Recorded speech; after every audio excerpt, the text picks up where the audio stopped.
Selamat sore, kita akan melanjutkan pertemuan ini dengan pembahasan dari putusan Mahkamah Agung. Putusan Mahkamah Agung dalam hal ini merupakan satu upaya hukum yang terakhir. Tentu upaya hukum ini yang dilakukan oleh pihak tergugat, dalam hal ini oleh PT Bank Mandiri, yang di dalam pengadilan negeri dan pengadilan tinggi dikalahkan. Jadi artinya ini adalah kesempatan terakhir. Apakah dari putuskan Mahkamah Agung ini akan menguatkan atau Mahkamah Agung akan mempertimbangkan? Kita lihat pertimbangan Mahkamah Agung. Yang pertama, bahwa alasan-alasan tersebut dapat dibenarkan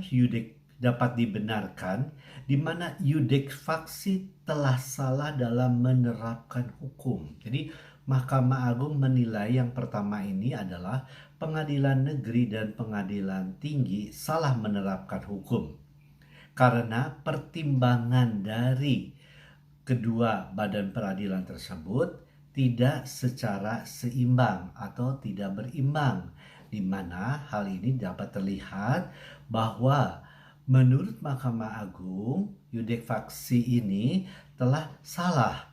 Salah itu artinya bagaimana yang perlu dilakukan di dalam pembuktian yang ada.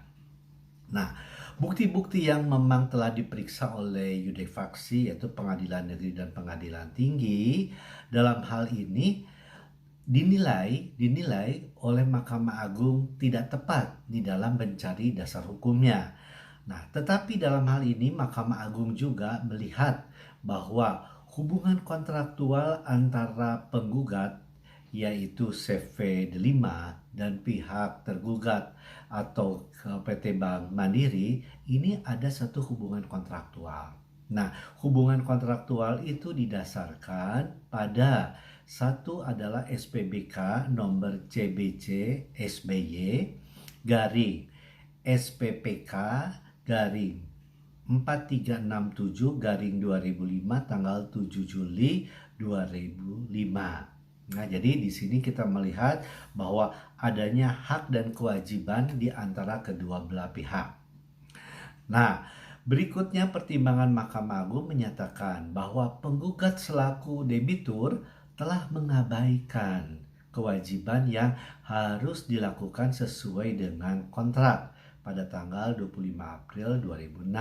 Apa yang diabaikannya? Satu, debitur tidak melakukan pembayaran sebesar 625 juta yang harus selambat-lambatnya pada tanggal 28 April tahun 2006. Kemudian tidak melakukan pembayaran sebesar 1.288.450.969 rupiah 39 sen.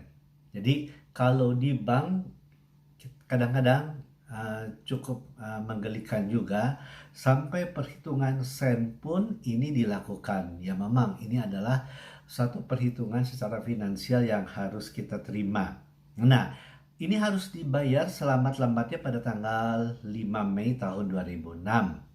Ya. Nah, pencairan K1 tahap 4 dan tahap selanjutnya, ya, termasuk untuk pembelian sesuai dengan pembukaan LC melalui Bank Mandiri, akan diproses sesuai dengan SPPK nomor CBC SBY garing SPPK garing 4367 garing 2005 tanggal 7 Juli 2005 setelah penggugat menyelesaikan kewajiban tersebut. Jadi artinya ini ada yang saya katakan di dalam pertemuan yang lalu, bahwa dalam suatu perjanjian kredit ini harus ada ketentuan-ketentuan dan syarat-syarat yang harus dipenuhi terlebih dahulu. Baru setelah itu bank akan mencairkan kredit, atau di dalam hal ini adalah di dalam pembukaan LC. Nah, kemudian ada pertimbangan berikutnya, bahwa ternyata penggugat tidak terbukti telah memenuhi kewajiban tersebut, terlihat dengan bukti yang diajukan oleh kreditur, dalam ini PT Bank Mandiri, bukti T18 yang juga penggugat telah dilaporkan ke polisi karena diduga melakukan tindakan pidana penipuan dan atau penggelapan. Jadi di luar wan prestasi terhadap bank yang tadi disebutkan, tidak membayar mengenai angsuran dan lain, ternyata juga melakukan satu tindak pidana. Nah, tindak pidana ini sedang diproses di kepolisian. Bahwa dengan tidak dipenuhinya kewajiban, penggugat tidak melaksanakan perjanjian kredit antara penggugat dengan tergugat. Maka sebagai lembaga keuangan, tergugat harus bersikap hati-hati. Dapat dibenarkan menghentikan perjanjian untuk menghindari kerugian yang lebih besar. Jadi Mahkamah Agung mempertimbangkan bahwa di dalam hal ini ya tidak dilakukan pencairan itu adalah agar bank bisa terhindar dari kerugian yang lebih besar karena pihak dari penggugat telah melakukan wan prestasi. Nah, kemudian ada satu hal lagi yang sangat penting menurut Mahkamah Agung. Ternyata CV Delima itu pada tanggal 14 Agustus tahun 2008 dengan putusan Pengadilan Niaga Surabaya nomor 08 garing Pailit garing 2008 garing PN Niaga Surabaya. Jadi di dalam hal ini penggugat tersebut telah dinyatakan pailit sehingga ada kewajiban dari pihak tergugat atau bank agar tidak terjadi risiko yang lebih tinggi yang akan berdampak bagi masyarakat. Nah, apa putusan dari Mahkamah Agung? Mengadili, mengabulkan permohonan kasasi dari pemohon kasasi PT Bank Mandiri. Jadi di dalam hal ini dilihat permohonan kasasi dari PT Bank Mandiri ternyata diterima oleh Mahkamah Agung. Kemudian Mahkamah Agung berikutnya membatalkan putusan Pengadilan Tinggi Surabaya nomor 204 garing PDT garing 2009 garing PT SBY tanggal 15 Juni 2009 yang menguatkan putusan Pengadilan Negeri Surabaya nomor 34 garing PDT titik G garing 2008 garing PN Surabaya tanggal 13 November 2008. Jadi di dalam hal ini kita melihat bahwa Mahkamah Agung membatalkan apa yang telah diputuskan oleh PN maupun PT. Nah, kemudian mengadili sendiri dalam eksepsi menolak eksepsi tergugat untuk seluruhnya. Kemudian menghukum termohon kasasi, yaitu dalam hal ini adalah CVD 5 dalam garis miring penggugat untuk membayar biaya perkara dalam semua tingkatan peradilan yang dalam tingkat kasasi sebesar 500.000. Jadi semua biaya-biaya dari PN, PT, dan Mahkamah Agung harus dibayar dan di dalam Mahkamah Agung ini ada kewajiban sebesar Rp500.000. Nah, jadi kalau kita perhatikan di sini ada sesuatu hal yang memang berbeda cara pandang dari pengadilan negeri, pengadilan tinggi, dan Mahkamah Agung. Ya, pengadilan negeri dan pengadilan tinggi lebih melihat kalau tidak adanya sebuah pencairan kredit itu dapat dikatakan sebagai suatu wan prestasi. Tapi pengadilan negeri dan pengadilan tinggi seharusnya mencari fakta-fakta, membaca, kemudian menilai substansinya dari perjanjian kreditnya.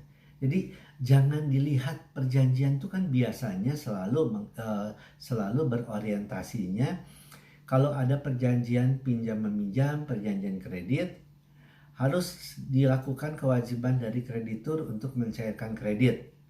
Titik. Ini artinya kalau tidak mencairkan wan prestasi.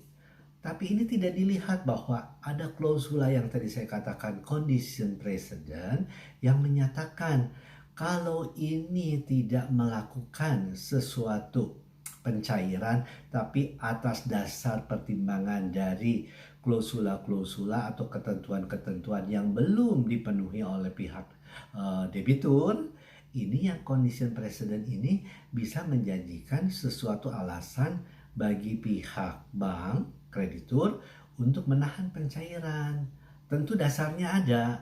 Pertimbangan dari praktisi perbankan ini akan menilai Kalau tetap dicairkan, kita melihat kondisi debiturnya sudah bermasalah, debitur kemudian tidak bisa membayarkan down payment, debitur dinyatakan pilot dan lain, pasti ini risiko besar kalau sampai ini dicairkan. Sehingga ada yang ditunda pencairan itu dan diharuskan kewajibannya ini dipenuhi. Menurut pertimbangan saya dan saya juga sebagai praktisi, ini pertimbangan Mahkamah Agung ini adalah benar. Karena Mahkamah Agung telah melihat penerapan hukum yang salah dari pihak pengadilan negeri maupun pengadilan tinggi. Kita akan coba simpulkan dari bahasan yang pertama mengenai bahasan untuk dari pengadilan negeri, pengadilan tinggi maupun Mahkamah Agung dalam putusannya ini.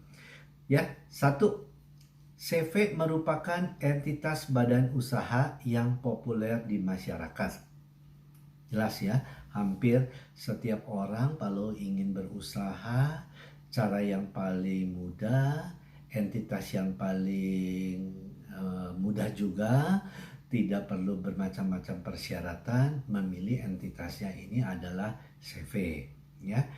Nah, tapi ini perlu untuk dipertimbangkan berikutnya adalah dengan adanya surat edaran dari Badan Pertanahan Agraria yang menyatakan bisa memiliki sertifikat HGB dan lain, dan juga dari Menteri Hukum dan HAM mengenai CV ini harus didaftarkan di kementerian. Ini juga berarti CV sudah tidak semudah pada waktu dulu ya. Kemudian CV diterima dalam transaksi bisnis dan perbankan.